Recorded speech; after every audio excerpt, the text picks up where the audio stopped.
faisons chevalier dans l'ordre des arts et des lettres.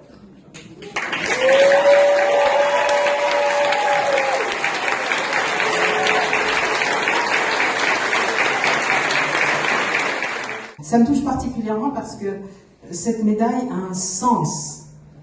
Et de la recevoir après avoir passé bientôt 40 ans à chanter, écrire, parcourir le monde et depuis 5 ans à tenter de contribuer au développement de l'action culturelle de mon territoire, avec ce festival, voilà, ça fait sens. Je suis très émue, vraiment, et tout à l'heure en arrivant près de Monsieur Bouvier, le préfet, je tremblais, et franchement je m'y attendais pas. J'avais la tête qui tremblait, je cachais mes mains derrière mon dos parce que je ne pouvais pas tenir mon papier.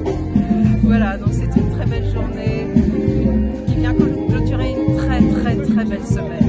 Merci à tous les Martiniquais d'avoir été là avec nous pendant cette semaine. Et on a senti que vous avez vraiment également en fait un hommage à votre équipe qui est derrière. Elle est fondamentale. Exactement. Moi je suis rien toute seule.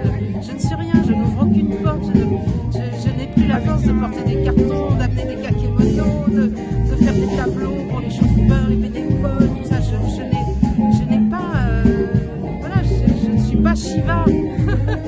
La place de la littérature dans les Caraïbes et la place de la littérature des Outre-mer tout court, je trouve que il y a un problème en fait avec les maisons d'édition, avec les médias français, de ne pas porter ces auteurs-là qui ont une force incroyable, une énergie incroyable, qui racontent des légendes, qui racontent des histoires de famille, souvent liées à l'histoire de ces territoires-là. Et ce sont des sujets romanesques par définition. Donc le souci, je trouve aujourd'hui, c'est qu'on arrive à porter des auteurs parisiens qui sont dans le milieu littéraire parisien sans aucun problème, et eux sont édités. Et en revanche, les départements d'outre-mer sont un peu le parent pauvre de la littérature, en tout cas exposé, puisqu'il y a de nombreux talents, et j'en ai découvert plein ici.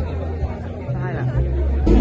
Donc oui, j'ai eu le plaisir de découvrir ce festival organisé par Victor Lazo en Martinique depuis maintenant 2 ans. C'est exceptionnel, d'abord parce qu'on y rencontre tous ces auteurs francophones venus du monde entier, parler, lire leur ouvrage, faire partager leur ouvrage à un public très éclectique, puisque pendant toute la semaine on se projette sur des lieux comme ça dans le territoire.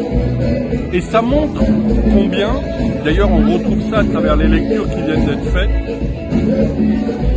la question de l'identité, la question de la fierté, elle ne peut être que partagée, elle ne s'enferme pas. C'est pas en s'enfermant qu'on devient plus fort et qu'on fait apparaître du génie, que ce soit sur la mer ou en littérature. C'est en s'ouvrant aux autres et en acceptant l'autre et le regard de l'autre pour se confronter à lui que la littérature martiniquaise peut rayonner. Voilà, et c'est vraiment pour cela un moment extraordinaire que j'ai passé lors de cette séance de clôture du festival.